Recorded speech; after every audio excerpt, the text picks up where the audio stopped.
con quien vamos a conversar de algunas cosas, Roberto. La verdad es que tenemos en agenda el tema de las clases presenciales y saber la idea de un hombre como usted, un maestro, un profesor, exministro de Educación, que entiende el tema, pero también nos gustaría hablar de la desaparición del CENESID, que fue uno de las cosas, de las promesas de campaña del presidente Lasso.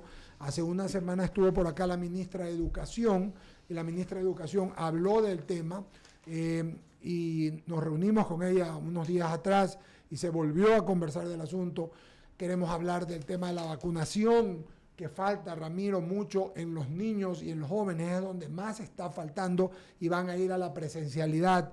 Y es importante, ¿se puede obligar a estos niños o a sus padres, porque son menores de edad, perdón, a sus padres que vayan vacunados, porque esto garantiza que se pueda hacer las cosas bien y que no haya brotes o rebrotes, etcétera? De todos estos temas, Roberto, escoja usted, mire que así como cuando uno iba a la universidad, tema libre. Le doy un tema para que usted arranque y acá seguimos con la entrevista, por favor. Y me gustaría perdóneme, Roberto, que Javier Segarra, que preguntó al último, arranque ahorita, después de mis temas, arranque usted, doctor Segarra, y luego seguimos Ramiro y yo.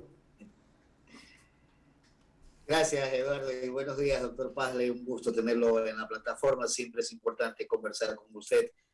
A ver, ubiquémonos. Yo creo que cuando ayer leíamos la información que se publicaba en El Universo sobre la vacunación para niños y jóvenes estudiantes, hay más de 600.000 niños y jóvenes que solamente han recibido, que no han recibido la vacuna, y solo 500.000 más o menos han recibido la primera dosis. ¿Esto puede significar un inconveniente para empezar las clases presenciales, o hay que incentivar, hacer una campaña mucho más fuerte para generar que la vacunación sea la apropiada o la adecuada, para que la gente tenga más seguridad para las clases presenciales en los planteles educativos? Doctor Pazle, buenos días. Bien, buenos días, distinguidos periodistas de Diálogo Radio I-99, Eduardo, Ramiro, Javier. Buenos días, conciudadanos. Gracias por permitirme participar en este diálogo. Luego que ha amainado la emergencia de la pandemia, digo amainado, no se ha ido, es necesario que la ciudadanía, que la sociedad vaya recobrando su ritmo habitual. Las escuelas y los colegios debieron haber sido los últimos en cerrarse y los primeros en abrirse. Es una media que a nivel mundial se ha sacado de todas las opiniones que se han emitido, incluso desde la UNESCO, Banco Mundial, Naciones Unidas, en fin, de todas las instituciones. En Ecuador ya necesitamos reincorporarnos. Vemos cómo existen fiestas grandes de Semana Santa, de Carnaval, de Navidad, y el efecto negativo de los contagios ha sido muy bajo en virtud de lo positivo de las vacunas.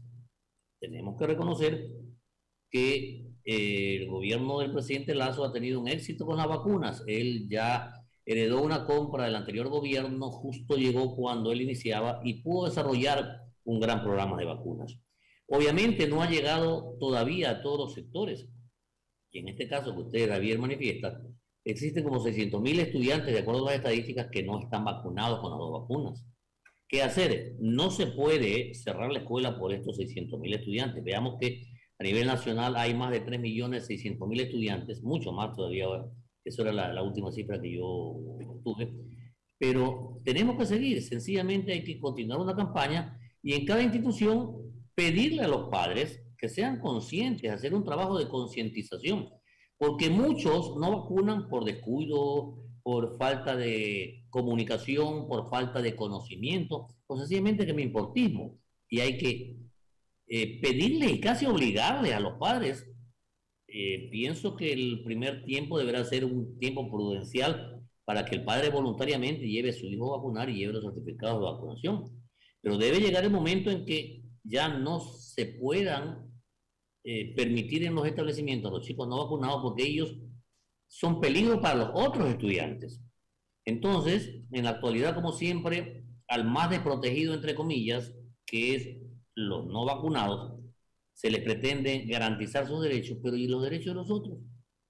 Entonces tenemos que hacer un balance de derechos, y siempre, desde que yo he estudiado mi vida, los derechos colectivos están por sobre los derechos individuales. Ahora es que pretenden o han cambiado las circunstancias con estos modernos eufemismos de la New Age Revolución, en que el derecho individual está por sobre todo lo demás, cosa que es absolutamente absurdo. Considero efectivamente que las clases tienen que normalizarse y tienen que pedirse a los padres de familia, con una gran campaña, que vacunen a sus hijos, que lleven los comprobantes, porque va a llegar el momento en que no puedan ingresar a los estudiantes y que mientras no lleven el certificado de vacuna, por el bien de sus hijos mismos, no los lleven al establecimiento para evitar que puedan contagiarse. Y nosotros vemos que los últimos índices, que son muy pocos de los infectados, que en los menores de edad es más bajo todavía, pero en el término global los que se enferman y tienen consecuencias graves son los no vacunados, llegando todavía a fallecer aquellos que no se han vacunado. Se hace un escándalo porque aquellos que se vacunan se contagian. Sí, señor, la vacuna no significa no contagiarse. La vacuna significa que no te vas a morir en caso de que te contagies. ¿Se puede pedir el carnet de vacunación como un requisito para poder asistir presencialmente a clases? Cualquier documento que certifique que está vacunado debe presentarlo el padre de familia. Hay ya por ahí los contrarios de siempre, que no se puede exigir, el tráfico es libre, los ingresos son libres, los derechos son libres. Sí, pero todos tenemos derechos, señores. Tenemos que precautelar la salud de todos los demás. Si se le llama carnet, si se le llama certificado, como se llame, debe de pedirse para que pueda integrarse al conglomerado para precautelar la salud del conglomerado. Aparte que para precautelar la salud de él mismo, porque si que el conglomerado existe el virus, y ese conglomerado, como ya está vacunado, no les hace efecto, a él sí le va a hacer efecto. Entonces, hay que decirle, para que no se quejen mucho estos señores, que es para su salud que se le pide que vaya vacunado a ese lugar que puede contagiarse. Ahora nos metemos en el tema ya netamente educativo. Se perdieron 2 años en educación por esta pandemia, a juicio suyo quizás, y tendremos que recuperar el contenido de lo que no se pudo realizar virtualmente, doctor. Sí, no es que creo que sí, sí se debe recuperar ese tiempo. 2 años son muy grandes en la historia de los pueblos y en la vida de los seres humanos. Para recuperar esos 2 años van a ser necesarios 6 años mínimos, porque la secuencia etaria del entrenamiento psicológico, el entrenamiento motriz, del pensamiento lógico, va a ir recuperándose de a poco. Además que muchos estudiantes pierden el ritmo del aprendizaje y la tendencia es hacer una instrucción más benévola, entre comillas, lo que significa menos enseñanza, menos capacitación, menos rigor académico. Y los padres, a su vez, también se van quedando con esa inercia de la falta de rigor académico y querrán hacer de la educación un sistema de lo más laxo, que tienen obligación de pasar de años y no sepan. He escuchado alguna vez a la ministra que decía que es lamentable que los chicos no hayan podido continuar con su sistema de aprendizaje, pero hay que pasarlo de año. Bueno, esa es una solución del montón, tal vez para que no exista caos en el sistema educativo, pero el estudiante tiene que aprender. No es que hay que graduarlo porque hay que graduarlo por el sistema del derecho a la educación. Lo básico del sistema educativo no es pasar años, sino que el estudiante aprenda y que una vez que aprende demuestre que ha aprendido. Consecuentemente, doctor, y con esto termina mi intervención, consecuentemente deberíamos centrarnos en las materias que realmente requieren el refuerzo para ir eliminando esas materias que de pronto no son las necesarias para poder fortalecer los otros conocimientos, doctor. Yo creo, bueno, parto diciendo que usted tiene razón, pero yo creo que ya es necesario que en el Ecuador se empiece a analizar una depuración del sistema de aprendizaje unido a lo que se enseña, al currículo. Las 4 ejes de pensamiento básico son lenguaje y literatura, matemáticas, ciencias sociales y ciencias naturales. Eso tenemos que reforzar. Y sobre ellos, lenguaje, literatura y matemáticas. El resto de materias, que son un entorno del conocimiento para la cultura universal, puede ir siendo proporcionado con las modernas tecnologías de la televisión, del aprendizaje en casa, aula invertida, películas, etcétera, etcétera. Pero en estos 2, 3 años, el Ministerio de Educación tiene que centrarse a través de todas sus unidades en esas 4 ramas básicas. No sé si usted habrá leído ahí unos mensajes por internet que saca que Japón lo máximo en la educación, que solo enseñan lenguaje, matemáticas y prácticamente no enseñan nada de materias. El asunto es que tenemos que enseñar primero al estudiante a pensar. Y el conocimiento usted lo saca del internet, pero pensar, enseñar las metodologías de la investigación, enseñar a expresarse, la comunicación.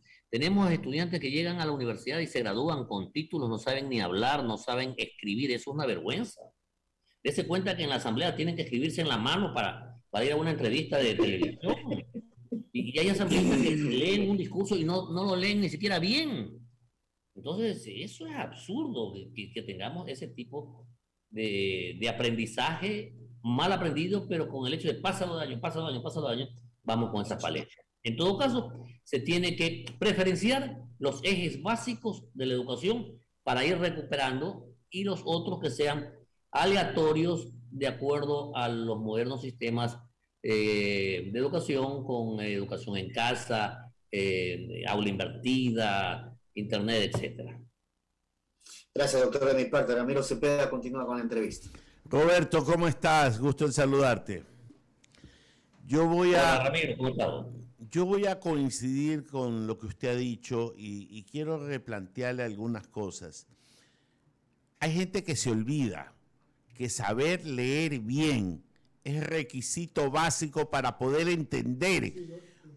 Porque si usted lee torpemente, no entiende nada, porque lo que procesa su inteligencia será una torpeza ingresada que no tiene ningún condumio, ningún halo de razonamiento. Primera cosa, o sea, si no sabemos leer, no podemos aprender. Segundo, si no podemos expresarnos, no podemos discutir, porque no hemos aprendido a discutir. Yo siempre vivo diciendo aquí, con Eduardo, con Javier, tenemos contrapuntos con mucha frecuencia, sí, señor, pero jamás destruimos a la persona, tratamos de discutir las ideas y a veces uno no convence al otro y cada cual expone su punto de vista. ¿Por qué no replantear, tal cual usted lo dice, en cosas elementales, que por elementales cree que están dadas? Saber leer, saber investigar y saber discutir, que son 3 cosas que, discúlpeme, son muy básicas, pero muy escasas en nuestra sociedad y en nuestra malla curricular que presentan los colegios. Vea, Ramiro, usted tiene toda razón. Lo único que yo haría es cambiar la palabra discutir por diálogo, así como se llama ese programa. El diálogo es el que tiene que intercambiar los conceptos. Ya cuando el diálogo no tiene el resultado, vendrán otros métodos pacíficos de entendimiento. Pero la comunicación, como usted bien ha expresado, es lo básico del entendimiento para el ser humano. Si usted no sabe hablar, no se puede expresar. Si usted no sabe leer bien en una oración conjunta o completa, no va a poder llegar a decodificar lo que realmente encierra una oración, que es el gran mal de nuestra juventud actualmente.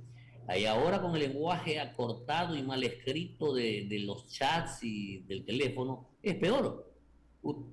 Y el Ministerio de Educación hace mucho tiempo atrás, ya años, que cambiaron las pruebas de conocimiento general escrito por el sí, no, la raya, que son las objetivas abstractas. Eso realmente le ha quitado al estudiante su capacidad de expresarse de manera escrita o oral. Entonces, yo creo que usted tiene razón. Y es más, le agregaría mucho. Acuérdese que cuando usted estudiaba hace mucho tiempo atrás en la escuela, las vacaciones eran enero, febrero y marzo. perdón, eran 3 meses. Febrero, marzo y abril. Y comenzaba clases el primer lunes de mayo. Sí, pero ya usted en enero terminaba todos los exámenes. Sí, señor. Y viva la vacación. Exactamente, pero esa vacación en el fondo no es vagancia. Eso permite primero que muchos estudiantes de determinados de desempeño determinadas labores en el hogar y se vayan capacitando en la vida diaria. La vida familiar también necesita mayor contacto directo con su entorno, padre con hijos, hijos con padres. Y obviamente ya la mayoría de colegios en un circuito de países han adquirido los 200 días de enseñanza total, lo que permite solamente 2 meses de vacaciones. Fíjese, Finlandia, que es un modelo de país, tuve la oportunidad de visitar e ir en observación a su sistema. Ellos tienen 5 horas diarias de estudio, no mandan tareas a casa, obviamente todos tienen internet con investigación, y tienen 3 meses de vacaciones al año. Esos son los sistemas que tenemos que ver para no atosigar de conocimientos que no vamos a aprender o no nos va a ser útiles. Siendo las matemáticas como ciencia exacta muy necesarias, yo le pregunto a usted, a Eduardo o a Javier, ¿recuerdan ustedes las clases de trigonometría? Chuta, qué feo. ¿Recuerdan ustedes el seno, coseno, la tangente? ¿Recuerdan las 24 operaciones de Baldor, de las ecuaciones? Señores, si no la vamos a utilizar diariamente, ¿por qué nos hacen aprender o nos hacían aprender de memoria cosas que no vamos a... Mire, yo he llegado en educación a puestos muy altos y nunca en mi vida he vuelto a utilizar esos conocimientos. Sí, ¿Se han perdido? Sí, Roberto, sí, yo coincido con usted que hay muchas cosas y materias que ya no cobran sentido.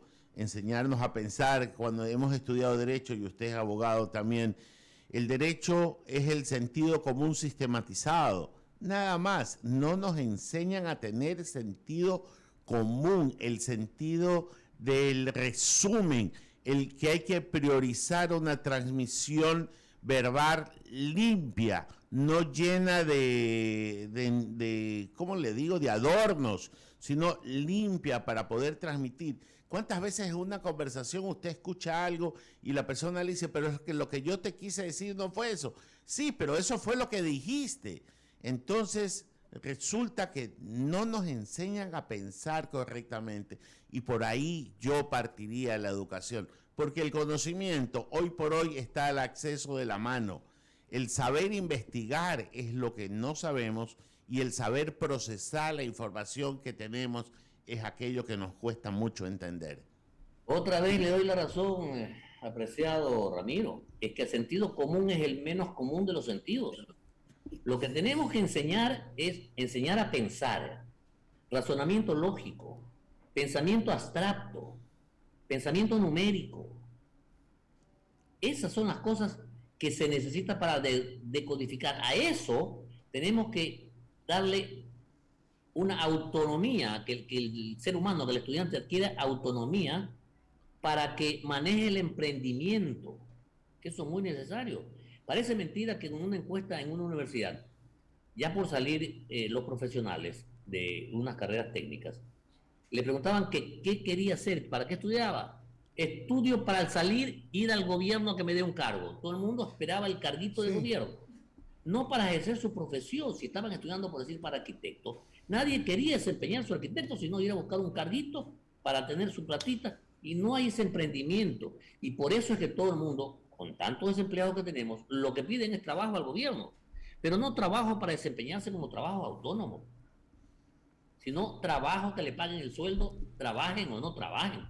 Porque esa es otra. Aquí quieren ganar más, trabajar menos, no ir a trabajar y tenemos una sarta vagas que reciben sueldos sin trabajar. Aquí tenemos uno. Aquí hay uno. Aquí a Huguito lo tenemos. Sí, Huguito está aquí, sí. Le paso a Eduardo que se estaba acordando de las clases del seno, del coseno y todas esas cosas. Mi querido Roberto, lo saludo.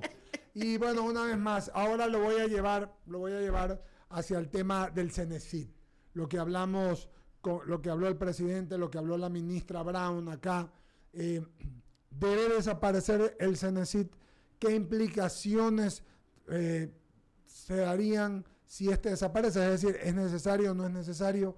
¿Qué se ha hablado? Supe que hubo una reunión hace 10 días o 12 días aquí al respecto. Roberto Pazley. Bien, lamentablemente no pude participar en esa reunión por haber estado fuera del país y no he estado tan al tanto porque por donde estaba no llegaba mucho la noticia de Ecuador. Pero antes que ganara el actual gobierno, del cual yo fui partidario, yo era de la idea de que tiene que desaparecer el Cenecit. Cenecit como Cenecit. Cenecit es la Secretaría General que depende del gobierno para articular las relaciones del sistema de educación superior con el gobierno. Pero al crearlo en la ley, en ese entonces, en el tiempo de Correa, para manejar el sistema de educación superior le dio determinadas atribuciones que deberían depender del Consejo de Educación Superior. El Consejo de Educación Superior sí es una institución que está prevista en la Constitución, así como el actual CASES que anteriormente era CEACES. La Constitución establece que el sistema de educación superior tiene dos organismos de control. Uno, para manejar su entorno, su planificación, su organización, y el otro para evaluar su capacidad, su calidad. Esos son, en la práctica, el Consejo de Educación Superior, CES, y el Consejo de Acreditación de la Educación Superior, que es el CASES. Esos son los organismos constitucionales. En ese entonces, el presidente Correa quería manejar la educación superior y quería un Ministerio de Educación Superior. La Asamblea no lo permitió, entonces allí creó Cenecit. Ok, pero esa Cenecit hace un trabajo técnico que bien podría incorporarse como parte de una Secretaría Técnica del CES. Ya. Y quedarse un organismo de articulación, llámese como quiera llamarse, tal vez ya no con el mismo nombre de Cenecit, sino con otro nombre nuevo, pero para hacer una verdadera articulación del sistema de educación superior con las entidades del gobierno. No creo o no se debería pasar el Cenecit al Ministerio de Educación, porque se dijo que iba a pasar no se debería. Con todas sus atribuciones y funcionarios del Ministerio de Educación. El Ministerio de Educación no puede ni manejar bien lo que se le ha atribuido y no va a poder llevar adelante, como debería ser, al sistema de educación superior, que necesita un trato especial. Un trato especial. Mire que el Ministerio de Educación Superior antes era el Ministerio de Educación. Antes era el Ministerio de Educación, Cultura y Deportes. Tenía 3 espacios. Cuando fui yo primera vez ministro, yo fui ministro de Educación, Cultura y Deportes. Le quitaron deportes porque no se alcanzaba. Quedó Ministerio de Educación y Cultura. La segunda vez que yo fui ministro, fui Ministerio de Educación y Cultura. Después quitaron Cultura para crear otro ministerio, porque cada quien quiere más burocracia, más ministerios, más carguitos, y se quedó solo como Ministerio de Educación. Y como Ministerio de Educación todavía no se alcanza a dimensionar bien todos los problemas para ser atendidos. Aparte que existen muchos estamentos antiguos dentro del ministerio, que mientras la ministra va remando hacia adelante, estos otros estamentos reman para atrás. Y eso pasa en toda la administración pública, porque el presidente sabe y dice que lamentablemente toda la administración está 14 años de correísmo, que es muy difícil cambiar a esa persona, aparte de que no tienen cuadros del gobierno. Nunca tuvo un partido político bien organizado, nunca tuvo cuadros para sacar. Por eso es que el gobierno actual está utilizando a correístas dentro de su sistema. Él está gobernando con correístas. Obviamente fueron correístas, ahora han jurado ser lacistas. Bueno, cada quien cree lo que quiere creer o lo que deba creer, pero aquella persona que ya tiene el pensamiento torcido, bien difícil que se lo enderecen. Sí, yo coincido plenamente con todo lo que usted dice, Roberto. 9:41. Me queda una pregunta más y esta tiene que ver concretamente, hace un rato hemos hablado de todo, ¿no? Javier preguntó, Ramiro, quien habla, hablamos de la vacunación, de los nuevos. Hay una preocupación en los padres de familia, Roberto, y nos las dicen ya, que usted sabe, Javier sabe, usted amiga que me está viendo a través de la @radio 99 y me escucha en I99 98.9, sabe que las cosas están muy caras. Por el tema de la guerra, los fletes han subido más, los productos están carísimos, la inflación, como hablábamos la semana pasada con un señor, un español, con Jesús, está destruyendo al mundo y la inflación es el peor enemigo del ahorro. Y entrar a clases, Roberto, los uniformes, los útiles, son caros. Veía en el Universo, ayer en el diario del Universo, que daban, o antier, algunas posibilidades de préstamos, esto y tal, pero ahí no todo el mundo accede a préstamos. ¿Hay algún plan, Roberto, por ejemplo, que se pueda hacer o se pueda llevar para que esto sea un poco más manejable? Peor aún cuando estamos en el coletazo de la pandemia, saliendo de la misma, y cuando no es pues que existe un asunto boyante y no hay dinero en la calle, aunque el ministro de Finanzas dice que ya está arreglado todo lo macro, pero acá en la calle no hay lo que él dice que pasa. Y entonces me han dicho, ¿qué hacemos? Sabíamos de esta entrevista. ¿Qué sugiere Roberto Pazley? ¿Qué se debe hacer? A ver, sabemos que hemos tenido una pandemia a nivel mundial, no solamente Ecuador, y la crisis económica originada por la pandemia es real, agravada por la crisis económica del Ecuador por todo el latrocinio de los años anteriores. Eso es real. La educación en el Ecuador es gratuita en los sistemas de educación pública, de esta manera que no se pueden quejar del pago. Los uniformes, he estado escuchando noticias hoy día justamente, que hay combos de uniformes de $10, $15, hasta $20. Muchos dirán, no es nada, muchos dirán, es mucho. Pero aquellos que se quejan que es mucho, pregunten a dónde estuvieron el fin de semana. Si tienen para irse al baño, a las playas, está bien que se diviertan. Pero yo me acuerdo cuando era pequeño, mis padres no tenían para divertirnos porque habían fechas que tenían que guardar, claro, pues para los uniformes y todo eso. Yo coincido, ¿no? Y usted salga de noche, que yo sí sé que usted sale de vez en cuando.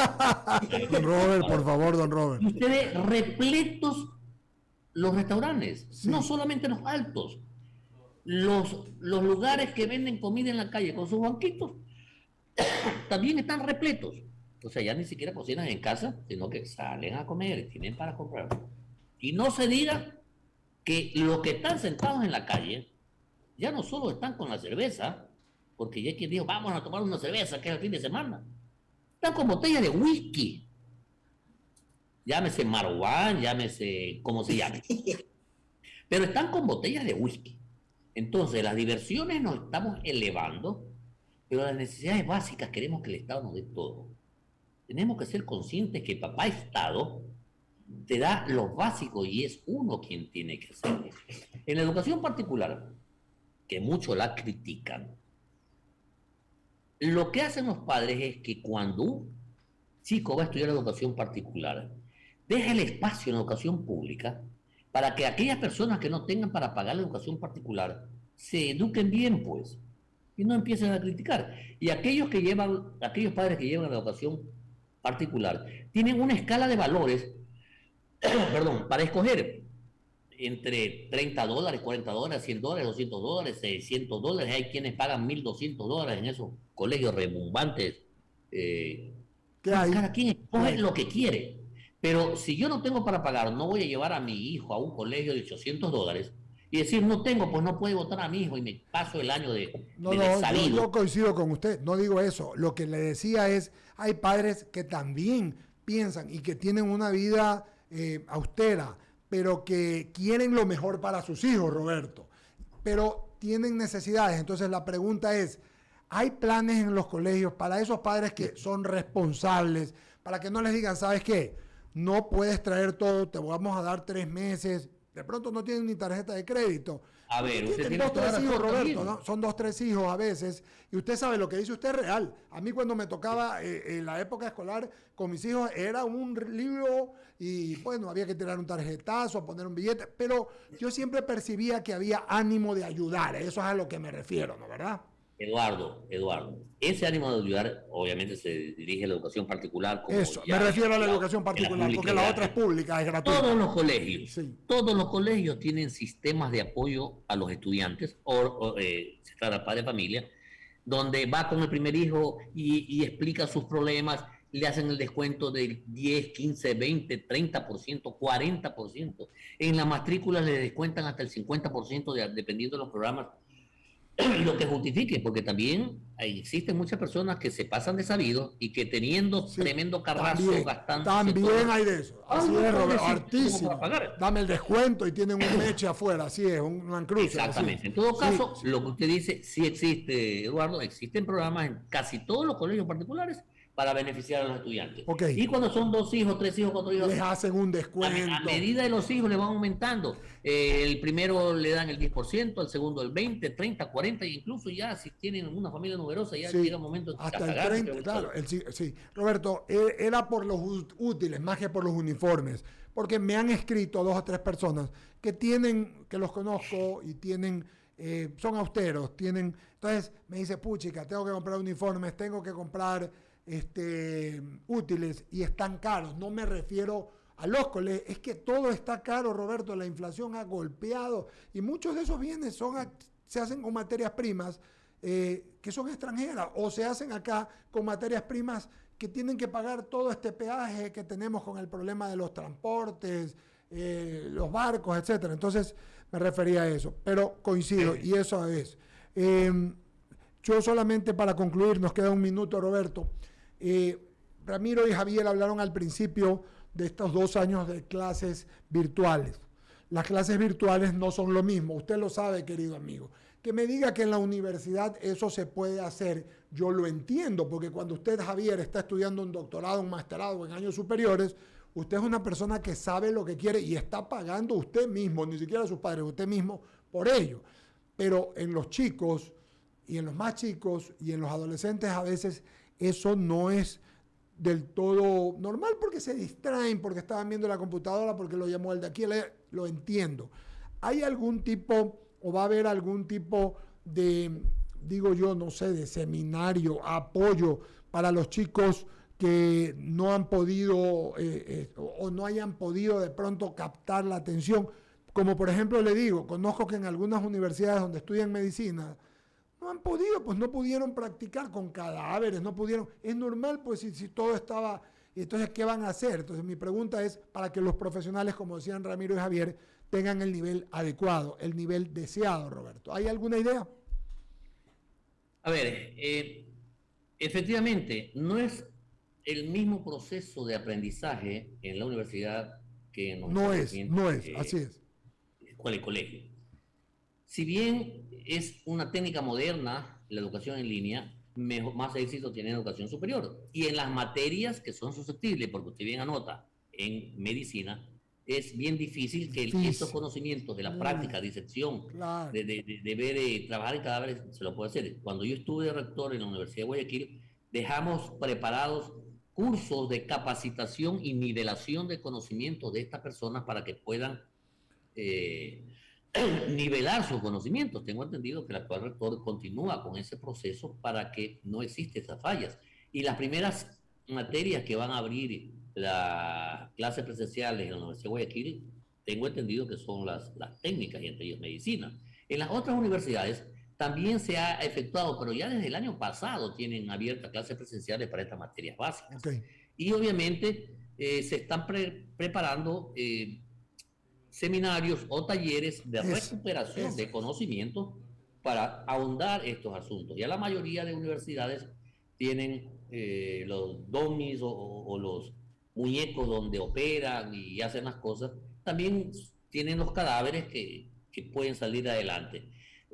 No es imposible, es un poco difícil, pero tienen que implementarlo para que el estudiante no tenga problemas. Muchos decían que los médicos que salieron en estos 2 últimos años, nadie quiere hacerse atender de ellos porque prácticamente han perdido a nivel de broma, ¿no?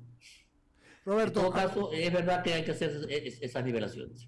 Quiero agradecerle, mi querido amigo, y le mando un abrazo. Espero que la próxima vez nos veamos presencialmente. Como ya la presencialidad se está dando tanto, sigamos adelante. Espero verlo. Gracias por atendernos y seguimos conversando y La trabajando. próxima vez será presencial con unos boloncitos. Eso. Muchas gracias, mi querido Roberto. Un gusto de saludarlo. Chao, Javier, chao, Eduardo, gracias. Ramiro Todo. y Javier. Pagamos